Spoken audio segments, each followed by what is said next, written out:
इंसाफ है तो India safe है, संविधान है तो सम्मान है, अंबेडकर जिंदा है तो गोडसे मुर्दा है। तुम बादशाहगर हो, तुम क्या हो? बादशाहगर हो। जिसको चाहे तख्त पे बिठा सकते हो, जिसको चाहे तख्त पे औंधा लिटा सकते हो। जीप जीप जीप पूरा सबको काट देने का। ओवैसी के सामने मंच हो, माइक हो और समर्थकों से सजी महफिल हो तो सुर्खियां कैसे बटोरनी है, ये यकीनन हैदराबादी भाईजान से बढ़कर कोई नहीं जानता। जीप जीप जीप पूरा सबको काट देने का। शब्दों पर गौर किया आपने? ये है योगी के बटेंगे तो कटेंगे का जवाब, वो भी ओवैसी स्टाइल में सबको काट देने का है। ओवैसी की सियासत मजहब की बुनियाद पर टिकी है। किसी टॉपिक को मजहब से कैसे जोड़ना है, इसकी कला ओवैसी बखूबी जानते हैं और इसके लिए वो भड़काऊ सियासत से बाज भी नहीं आते। महाराष्ट्र में भी जैसे जैसे चुनाव की तारीख नजदीक आ रही है, ओवैसी ब्रदर्स खुद को मुसलमानों का सबसे बड़ा झंडा बरदार साबित करने की कोशिश में जी जान से जुट गए हैं। बीफ के नाम पर, मॉब लिंचिंग के नाम पर, घर वापसी के नाम पर, सर पे टोपी पहनने के नाम पर, दाढ़ी पालने के नाम पर जो तुम काट रहे हो। शनिवार को संभाजी नगर में मजलिस की रैली थी, जहां असदुद्दीन ओवैसी ने योगी के बटेंगे तो कटेंगे के नारे पर पलटवार करते हुए एक ऐसा बयान दे डाला जो रातों रात मीडिया की सुर्खियां बन गया। सबसे पहले वो पूरा बयान सुनिए। तो 20 तारीख को आसमानों पे क्या दिखेगा और कैसा दिखेगा, ऐसा डाल के जीप जीप जीप पूरा सबको काट देने का। अन्य अभी बोलेंगे हम ऐसा बोले, पतंग बोल रहा हूं मैं। बयान में ओवैसी ने अपने चुनाव चिन्ह पतंग की बात कही, लेकिन बाद में सवाल यह है कि ओवैसी ने जो पहले बोला उसका इशारा किस तरफ है, वो किसे काटने की बात कर रहे हैं। क्योंकि ओवैसी और योगी के बयान की तुलना की जाए तो इसमें एक बड़ा फर्क है। योगी आदित्यनाथ ने बटोगे तो कटोगे नारे में साफ साफ हिंदुओं को जाति में न बंटने की बात कही, जबकि ओवैसी अपने ही अंदाज में कह रहे हैं सबको काट देने का। एक तरफ हिंदुओं की एकजुटता की बात है तो दूसरी तरफ काटने वाली हेट स्पीच। तो 20 तारीख को आसमानों पे क्या दिखेगा और कैसा दिखेगा, ऐसा डाल के जीप जीप जीप पूरा सबको काट देने का। अन्य अभी बोलेंगे हम ऐसा बोले, पतंग बोल रहा हूं मैं।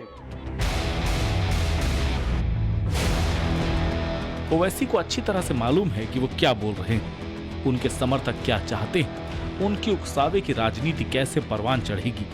यहाँ ओवैसी ने कहा सबको काट देने का है और फिर कहा पतंग, मानो ओवैसी कहना चाह रहे हूँ कि भावनाओं को समझो। हैदराबाद में बैठा हूँ, दिल औरंगाबाद की जनता को देकर आया हूँ। वैसे भावनाओं को कैसे भड़काते हैं ये कोई भाईजान से सीखे, क्योंकि ऐसा पहली बार नहीं है जब ओवैसी ने काट देने की बात कही। आपको याद ही होगा कि इसी साल अप्रैल में लोकसभा चुनाव प्रचार के दौरान ओवैसी ने काटते रहो वाला बेहद विवादास्पद बयान भी दिया था।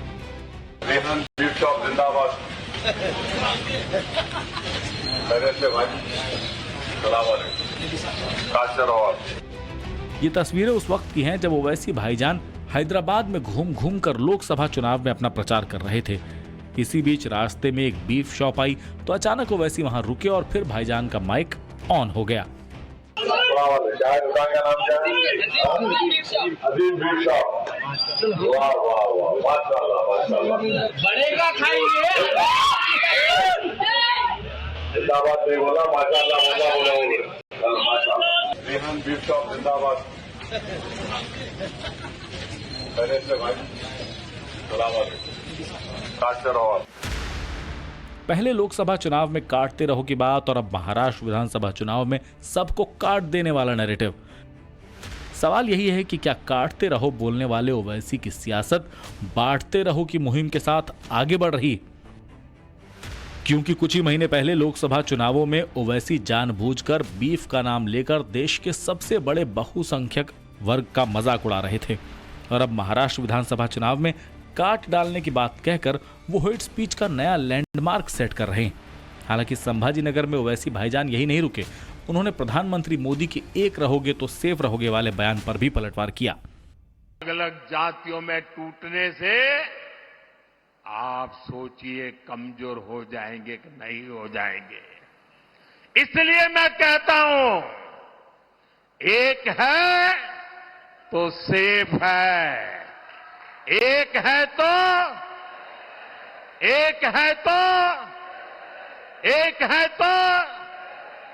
हमें एकजुट रहकर कांग्रेस के खतरनाक खेल को नाकाम करना है और विकास के रास्ते पर आगे बढ़ते रहना है। ये एक का मतलब ये है, मंजलिस क्या बोल रही, हम अनेक हैं तो अखंड है। मोदी एक करना चाहते हैं, आरएसएस एक करना चाहती है, और मैं मोदी को जवाब दे रहा हूं, इंसाफ है तो इंडिया सेफ है, इंसाफ है तो इंडिया सेफ है, संविधान है तो सम्मान है, अंबेडकर जिंदा है तो गोडसे मुर्दा है। और फिर मोदी बोले एक है तो सेफ है। जितने छत्रपति शिवाजी महाराज को सच्चे मानने वाले हैं तो मोहब्बत है, तो मोहब्बत है। और मोदी बोल रहे एक है तो सेफ है। तो मोदी क्या कर रहे महाराष्ट्र के चुनाव में? मोदी एक काम कर रहे हैं कि मराठा वर्सेस ओबीसी कर रहे हैं। मोदी क्या करना चाहते हैं? मैं हमारे ओबीसी भाइयों को बोल रहा हूं कि इसकी साजिश में मत आओ आप। ये एक की बात कर रहा है, हम अनेक की बात कर रहे हैं। ये लड़ाना चाहते हैं, एक के नाम पर सबको लड़ाना चाहते हैं। असदुद्दीन ओवैसी ने वक्फ बिल के नाम पर भी मोदी सरकार पर हमला बोला और मुसलमानों को भड़काने की कोशिश की। सवाल है कि क्या ओवैसी सबको काट देने की बात कहकर सांप्रदायिक उन्माद फैलाना चाहते हैं? क्या तुष्टीकरण की राजनीति के लिए ऐसी बयानबाजी की जा रही है? सवाल ये भी है कि क्या इस तरफ उकसाऊ, भड़काऊ और नफरती बयानबाजी से भाईजान चुनावी रणनीति जीत पाएंगे? बताओ आखिर बीजेपी ने क्या दिया है महाराष्ट्र के लिए? अब मोदी जी आकर बोलेंगे मैं यूसीसी लगा दूंगा महाराष्ट्र में। आप देखना बीजेपी आकर बोलेगी नहीं नहीं हम महाराष्ट्र में यूनिफॉर्म सिविल कोड को लाएंगे। हम पूछना चाह रहे ये टाटा एयरबस का प्रोजेक्ट कहां गया? तो मोदी जी बोलेंगे यूसीसी ला लूंगा।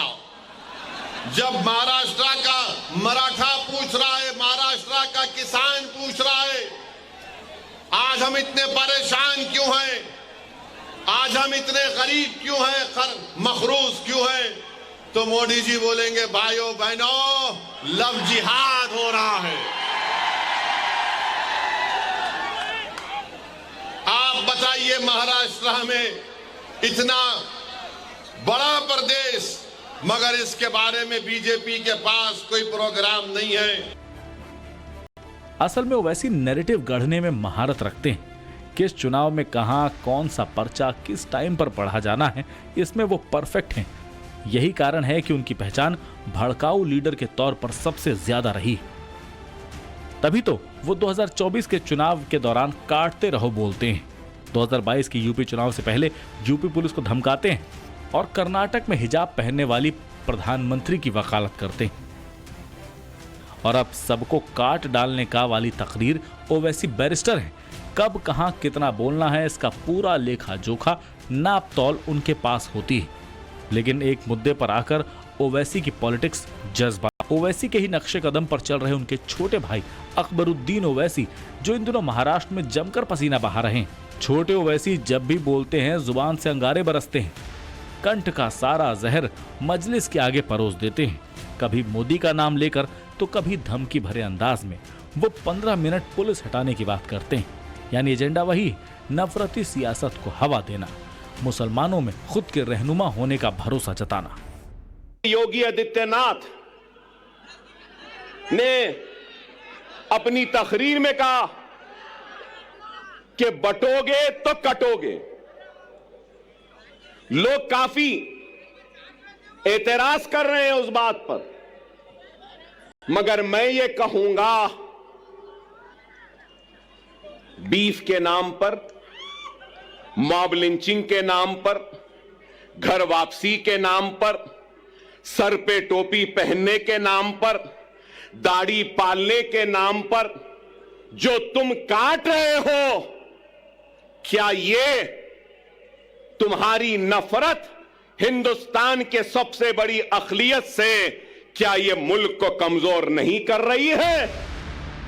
ओवैसी की राजनीति पहले भी भड़काऊ थी और आज भी भड़काऊ ही है।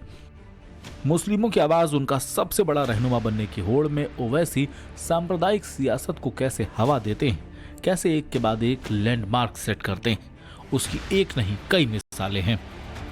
जहां तक महाराष्ट्र चुनाव का सवाल है तो इस चुनाव में यूपी के सीएम योगी आदित्यनाथ ने प्रचार का एजेंडा सेट कर दिया है। जिस नारे ने हरियाणा चुनाव में बाजी पलट कर रख दी, वही नारा अब महाराष्ट्र में वोटर्स के सिर चढ़कर बोल रहा है। जगह जगह इससे जुड़े पोस्टर लगे हुए हैं।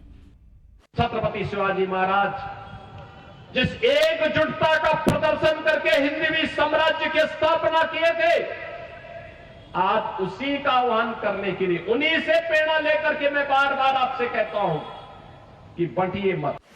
योगी के बटोगे तो कटोगे वाले नारे से सबसे ज्यादा मिर्ची लगी है ओवैसी ब्रदर्स को, लिहाजा वो इस नारे की काट ढूंढने में लगे, क्योंकि ओवैसी के लिए महाराष्ट्र का चुनाव करो या मरो की तरह है।